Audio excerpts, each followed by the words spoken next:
저는 오늘 본문의 말씀을 가지고 두 아들의 비유, 이런 제목으로 하나님 말씀을 증거하도록 하겠습니다. 주님께서는 천국 복음을 전파하실 때 지혜롭고 날카로운 방법으로 비유를 사용하셨습니다. 마태복음 13장에 보면 7가지 천국 비유를 통해서 하나님의 나라가 어떤 것인지를 설명해 주셨습니다. 왜 예수님께서는 직접 선포하지 않으시고 비유라는 형식을 통해서 말씀하셨을까요? 그것은 하나님의 나라의 진리를 가장 효과적으로 제시하기 위함인 동시에 마음이 완악한 자들에게는 감추시고 갈급한 자들에게는 보물처럼 드러내시기 위함이었습니다. 이 비유는 일종의 복음적 암호라고 할 수 있습니다. 이 암호를 해독하는 자만이 영원한 생명의 비밀을 소유할 수 있습니다. 오늘 본문에 나오는 두 아들의 이야기도 단순한 것 같지만 그 속에는 유대인과 이방인, 율법과 은혜, 행함 없는 믿음과 회개하는 믿음의 극명한 대비가 숨겨져 있습니다. 저는 오늘 본문을 통하여서 이 비유에 담겨져 있는 하나님의 뜻을 살펴보고자 합니다. 먼저 본문에 등장하는 맏아들의 모습을 들여다보고 싶습니다. 아버지가 큰아들에게 얘기를 합니다. 예, 오늘 포도원에 가서 일하라. 그랬더니 아들의 반응이 어떠합니까? 즉각적이고 모범적인 대답이 나왔습니다. 아버지, 제가 가겠습니다. 제가 지금 당장 가겠습니다. 이 대답을 들었을 때 아버지의 마음이 얼마나 흡족했을까요? 예의 바르고 열정적이고 순종적인 아들처럼 보였습니다. 그런데 성경은 가슴 아픈 결과를 기록하고 있습니다. 오늘 본문 28절과 29절을 제가 읽겠습니다. 그러나 너희 생각에는 어떠하냐? 어떤 사람에게 두 아들이 있는데 맏아들에게 가서 이르되 예, 오늘 포도원에 가서 일하라 하니 대답하여 이르되 아버지 가겠나이다 하더니 가지 아니하고 가겠나이다 했는데 결국은 가지 않았다는 거예요. 이 맏아들의 모습은 당시 이스라엘 종교 지도자들과 유대인들의 자화상이었습니다. 그들은 하나님께 율법을 받았고 말씀을 암송하면서 제사를 드렸습니다. 그들은 말했습니다. 우리는 하나님의 백성입니다. 우리는 주님 뜻대로 살겠습니다. 입술로 얼마나 고백을 잘했는지 몰라요. 그러나 삶은 완전히 달랐습니다. 그들은 우상 숭배에 빠졌고 간음과 타락 속에 빠졌고 배도의 길을 주저하지 않고 걸었습니다. 종교개혁자 칼빈은 이 맏아들을 가리켜 행동보다 말을 앞세우는 자라고 비판했습니다. 우리는 어떨까요? 우리도 보면 겉으로 볼 때 얼마나 신앙이 좋은지 모릅니다. 그런데 때때로 보면 말을 들으면 너무 신앙이 좋은데 행함을 보면 마치 행함 없는 그런 뿌리 없는 나무 같을 수 있다는 거예요. 제가 예전에 사람을 만나면 여러 가지 대화를 나누잖아요. 어떤 한 분이 제게 그러는 거예요. 목사님 같이 식사 한번 해요. 저는 단순하거든요. 그래서 식사자고 하니까 진짜 식사자는 줄 알았어요. 제가 한번 연락 드릴 테니까 우리 같이 식사해요. 기다렸어요. 근데 몇 달이 지나면 연락이 안 오는 겁니다. 그래 한 1년쯤 지나서 또 만났어요. 아, 목사님 그때 제가 좀 바빴습니다. 제가 꼭 한번 연락 드릴 테니까 우리 가까운 시일 내에 한번 만나요. 그랬어요. 그런 식으로 5년이 지났습니다. 또 만났어요. 그랬더니 목사님이 또 그러는 거예요. 아, 목사님 한번 같이 식사 한번 해요. 이러는 거예요. 이제 눈치를 챘죠. 제가 그랬습니다. 괜찮습니다. 저도 바빠서 시간 되면 그때 만나죠. 이렇게 하고 넘어갔어요. 이번에 그분을 또 만났어요. 최근에 만났더니 그분이 또 그러는 거예요. 아, 목사님 한번 놀러 오세요. 같이 식사 함께 해요. 이러는 거예요. 근데 제가 눈치를 챘죠. 아, 저건 그냥 인사치레구나. 그래서 제가 그런 얘기를 할 때 이제 그렇게 마음을 담지 않아요. 분명한 날짜를 말하지 않으면 아, 저건 그냥 인사치레구나 하는 걸 제가 발견했기 때문이죠. 제가 한 번은 또 제가 아는 목사님에게 연락을 했습니다. 그 목사님은 제가 총신대학원 동기 목사님이셨는데 한번 뵙고 싶더라고요. 연락을 드렸어요. 목사님 제가 한번 찾아갈 테니 같이 식사 함께 해요 했더니 예, 시간 되면 연락 주시고 오세요 그러는 거예요. 그래서 제가 며칠 지나서 연락을 했어요. 그래서 시간을 잡고 갔습니다. 갔더니 그 목사님이 저보고 그러는 거예요. 자기가 깜짝 놀랐다는 거예요. 왜냐하면 자기한테 목사님 같이 식사 함께 해요. 이런 말을 하는 사람은 많은데 실제로 오는 사람은 거의 없다는 거예요. 근데 제가 식사하자는 말을 하고 직접 찾아와서 깜짝 놀랐다는 거예요. 제가 식사하러 가는 게 싫다는 게 아니라 보통 사람들은 말만 하지 안 온다는 것이죠. 그리고는 고맙다고 해서 그때 참 즐거운 시간을 보냈던 기억이 있었거든요. 오늘 맏아들의 대답이 이와 같았다는 거예요. 아버지가 아들에게 얘기합니다. 얘야, 포도원에 가서 일을 하거라. 예, 가겠습니다. 얼마나 아버지를 기쁘게 합니까? 근데 이게 뭐죠? 인사치레라는 거예요. 말은 했지만 포도원의 떼약볕 아래 나갈 준비는 전혀 되어 있지 않았다는 거예요. 성경 전체를 관통하는 중요한 흐름 중에 하나는 하나님은 외적인 조건이나 문제된 순서에 얽매이지 않는다는 사실입니다. 구약의 성경을 보면 맏아들은 대대로 가문을 이어받고 유업을 물려받을 특권을 가집니다. 근데 때때로 보면 이것이 바뀌는 경우가 있어요. 예를 들면 가인은 아담의 장남이었지만 마음의 악함을 다스리지 못해서 아벨의 제사에서 아벨보다 못한 취급을 받았습니다. 에서는 이삭의 맏아들이었음에도 불구하고 팥죽 한 그릇에 영원한 장자권을 팔아넘겨서 장자권을 잃었습니다. 야곱의 장자 르우벤 역시 정욕으로 인해서 장자의 축복을 상실하고 말았습니다. 왜 하나님께서 버리셨을까요? 그 이유는 간단합니다. 오늘 본문 32절입니다. 요한이 의의 도로 너희에게 왔거늘 너희는 그를 믿지 아니하였으되 세리와 창녀는 믿었으며 너희는 이것을 보고도 끝내 뉘우쳐 믿지 아니하였도다. 하나님께서 맏아들과 같은 이들을 멀리하신 이유가 있습니다. 그들에게는 회개가 없었고 믿음이 없었기 때문입니다. 그들에게는 종교적 기득권은 있었어요. 그래서 요한이 광야에서 회개를 외칠 때 야, 우리는 아브라함의 자손인데 우리가 왜 회개해야 하느냐 하고 고개를 치켜 들었습니다. 그런데 세상적으로 보면 사람들에게 손가락질을 당하던 세리와 창녀들은 자신의 죄를 깨닫고 눈물로 반응했다는 거예요. 우리도 잘못하면 이런 위험한 장자의식이 있을 수 있다는 거예요. 나는 모태신앙이니까, 나는 교회 다닌 지 오래됐으니까, 나는 교회 중직자니까, 나는 예배를 빠지지 않았으니까. 이러다 보면 우리도 모르는 사이에 영적 교만에 빠지게 된다는 거예요. 하나님은 우리의 경력보다 우리의 순종을 보신다는 거예요. 제가 얼마 전에 한 유튜브를 봤는데 그 유튜브에 한 아버지가 장인이었습니다. 굉장히 실력이 좋았던가 봐요. 그래서 이제 나이가 드니까 자기 기술을 이제 자녀에게 개성을 해야 되잖아요.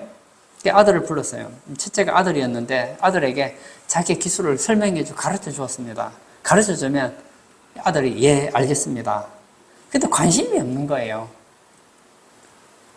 기술은 그냥 듣는다고 되는 게 아니잖아요. 실제로 수련이 필요하지 않습니까?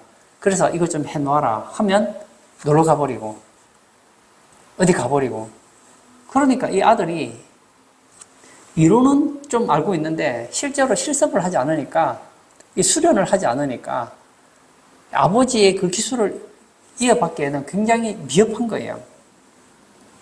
그리고 그에게 또 둘째 딸이 있었어요. 아버지는 그래도 좀 보수적이니까 자기 그 기술을 자기 아들이 이어받기를 원했어요. 아들에게 전수해주고 싶었는데 아들은 도무지 관심이 없는 거예요.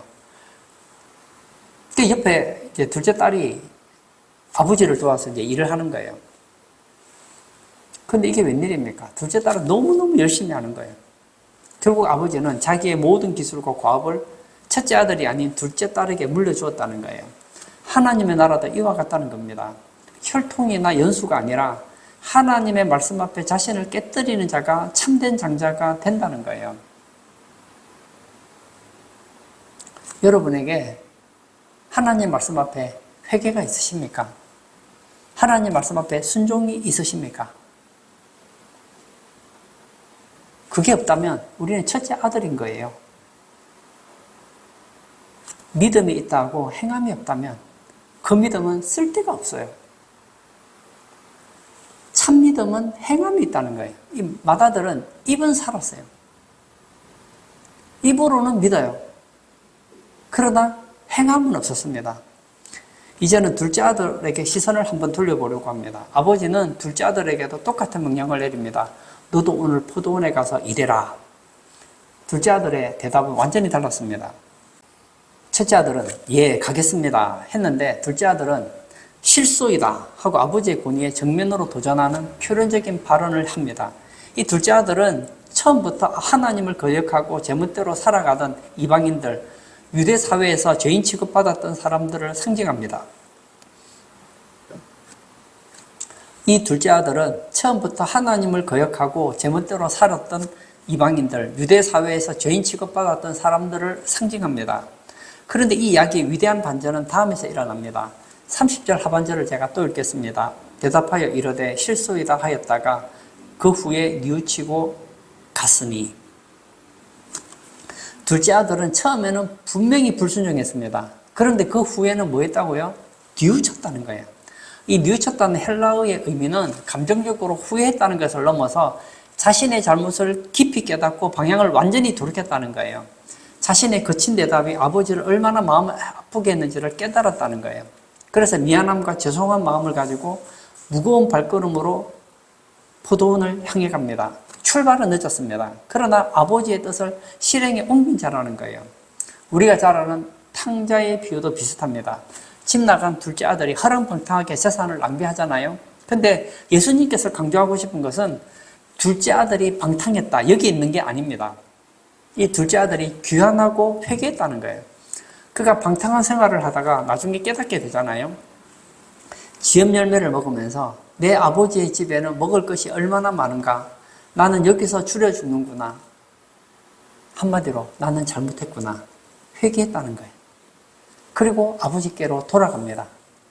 천국은 누가 들어갑니까? 나는 잘났다, 나는 의인이다, 나는 거룩하다, 이런 사람이 아니에요. 자신의 비참함을 깨달은 죄인들이 눈물을 흘리며 회개의 무릎으로 가는 곳이 바로 천국이라는 겁니다. 옛날 스페인의 오스나라는 공작이 제수들이 가득한 겔리선에 방문했을 때 일입니다. 제수들에게 물었습니다.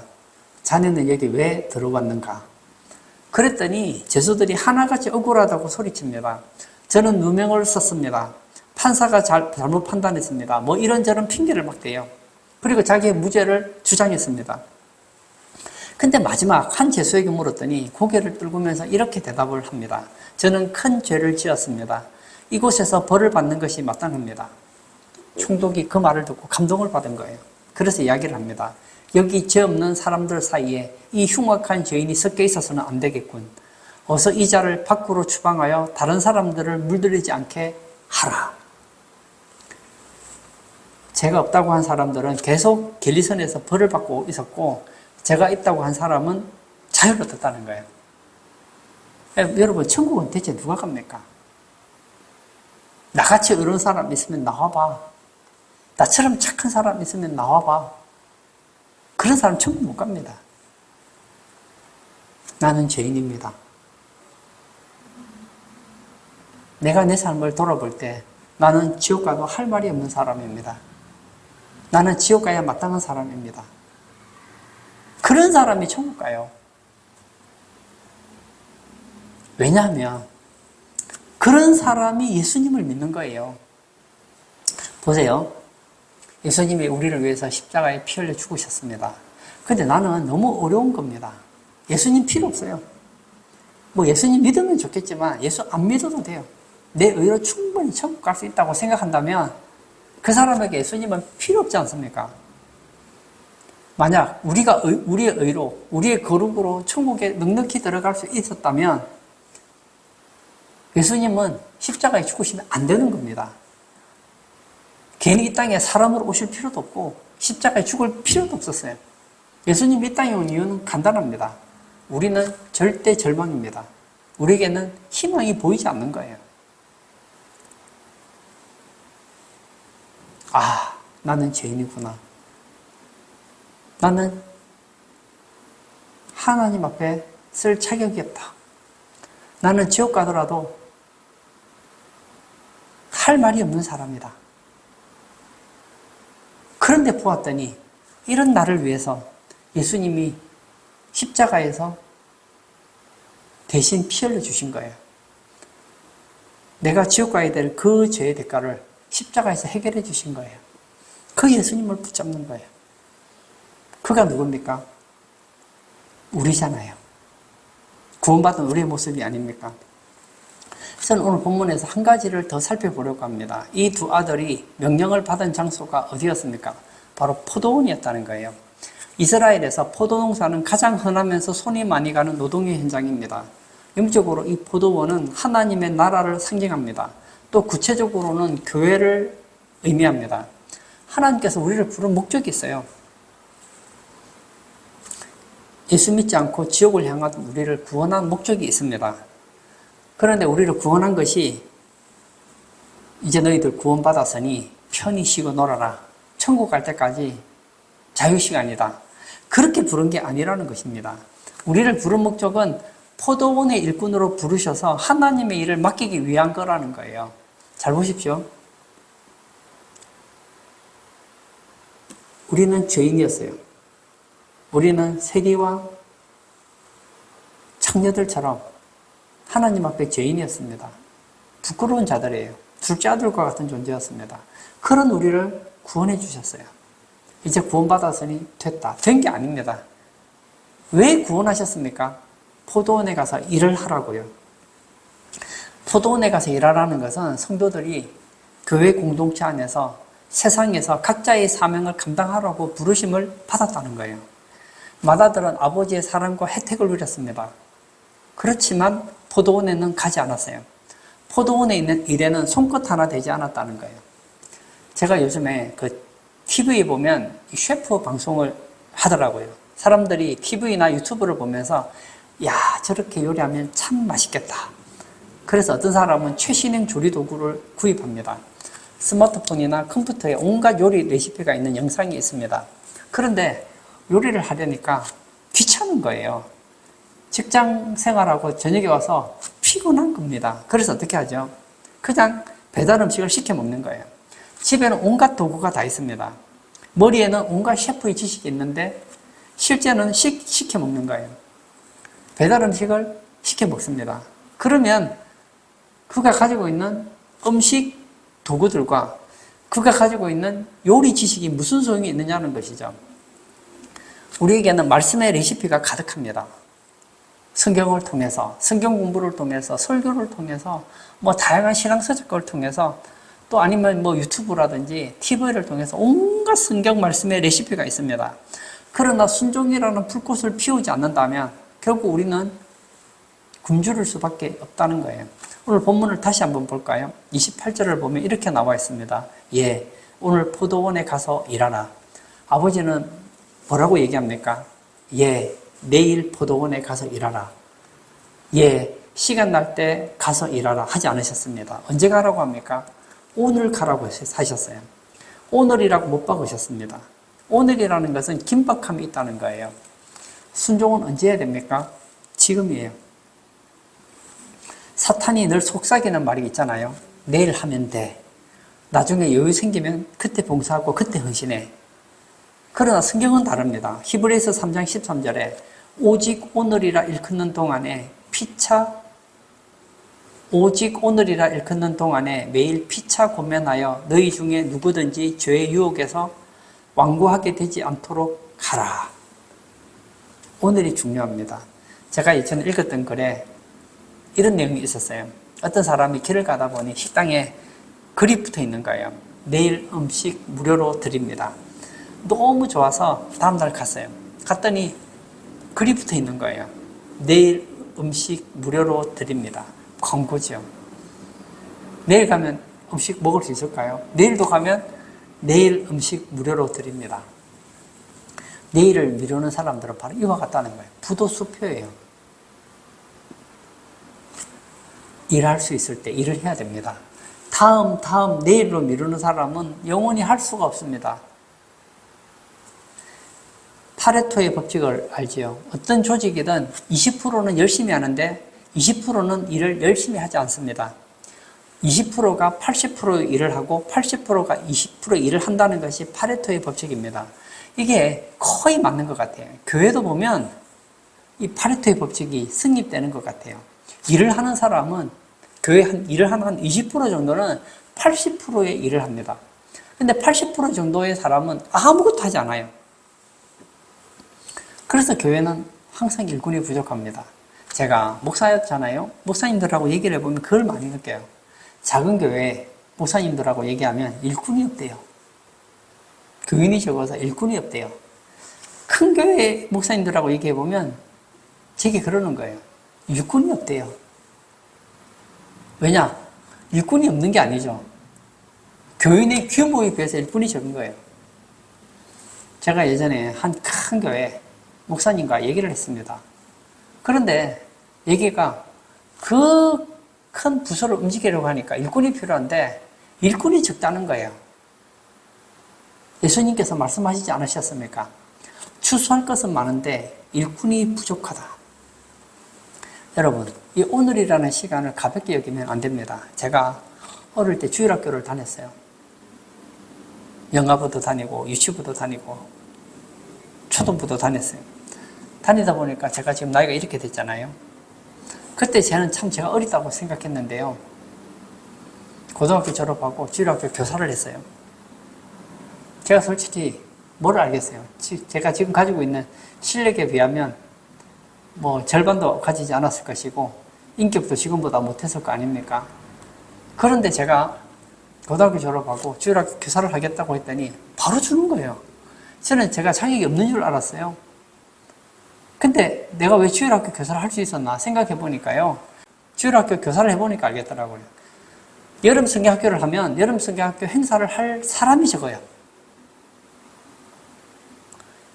연말이 되면 내년에 주일학교 교사가 부족한 거예요. 어떤 부서에도 다 사람이 부족해요. 이제 제가 중년의 나이가 되었습니다. 머리가 희끗희끗한 나이가 되었죠. 저는 얼마 살지도 않은 것 같은데 벌써 나이가 이렇게 되었어요. 지금 이렇게 한 번만 더 돌면 아마 저는 죽을 겁니다. 제가 하고 싶은 얘기 이거예요. 인생은 너무 짧다는 거예요. 저는 30대에 결혼을 했어요. 그때 저는 나이가 제가 굉장히 많다고 생각했어요. 결혼을 했어요. 그리고 결혼한 지가 20년이 넘었어요.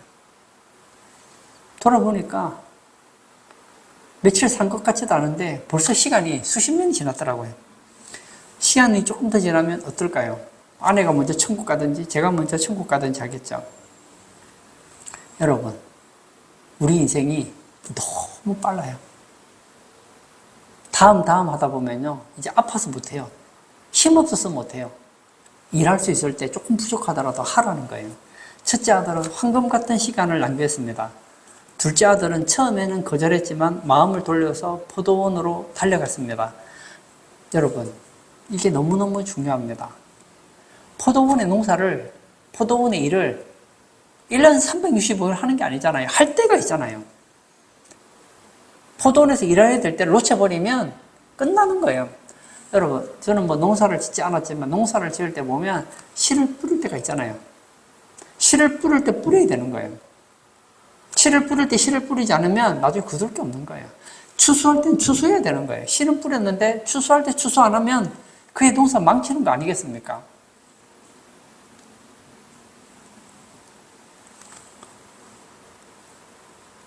포도원에서 일한다는 것. 이것은 뭘 말하죠? 희생을 의미합니다. 촛불은 자기를 태워야만 빛을 낼 수 있잖아요. 자신을 보존하면서 주변을 밝히는 초는 없습니다. 하나님의 포도원에서 일한다는 것은 나의 편안함과 시간을 태워야지 가능한 거예요. 하나님의 나라를 밝히기 위해서는 나의 희생이 필요합니다. 나는 아무것도 희생하지 않으려고 합니다. 나는 대접만 받으려고 합니다. 그러면 아무 일도 일어나지 않는다는 거예요. 저는 오늘 본문을 보면서 요한계시록 22장 12절의 말씀이 생각났습니다. 이 말씀으로 결론을 짓고자 합니다.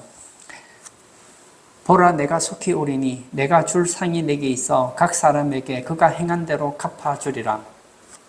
하나님은 마지막 날 심판을 하십니다. 우리가 얼마나 화려한 말을 했는지로 속지 않습니다. 우리가 얼마나 성경 지식이 많았느냐로 속지 않습니다. 얼마나 거룩한 척을 했느냐로 속지 않습니다. 행함을 보신다는 거예요. 그가 행한 대로 갚아주리라. 우리 중에는 두 종류의 사람이 있습니다.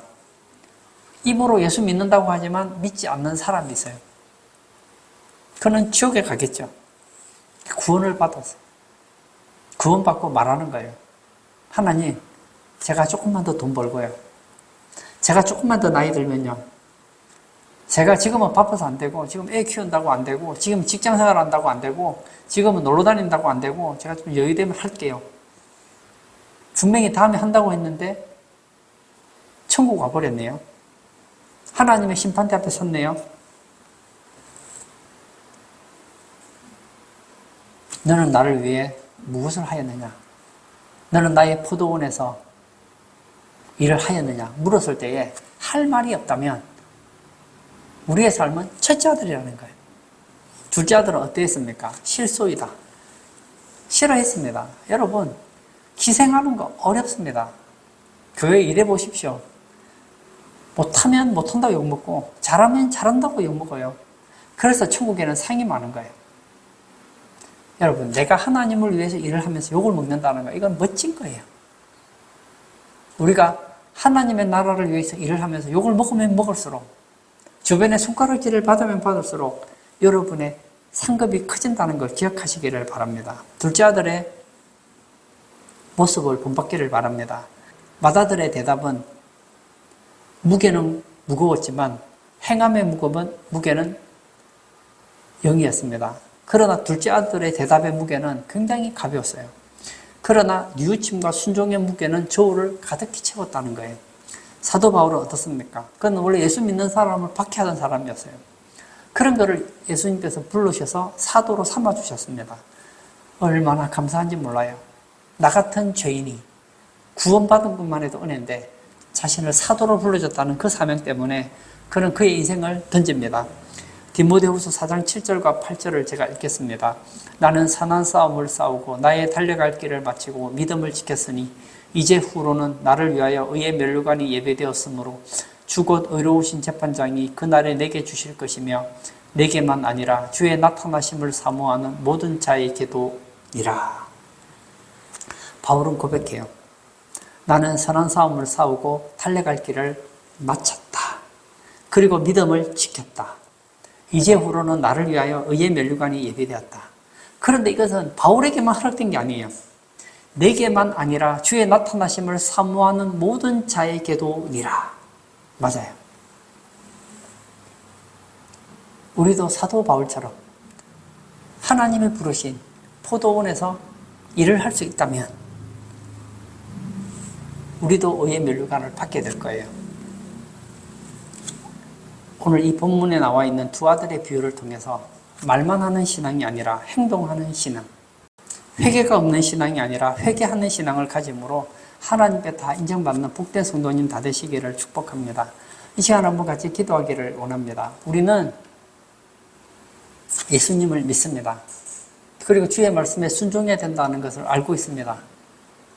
그러나 우리는 파레토의 법칙을 너무 잘 지키는 것 같아요.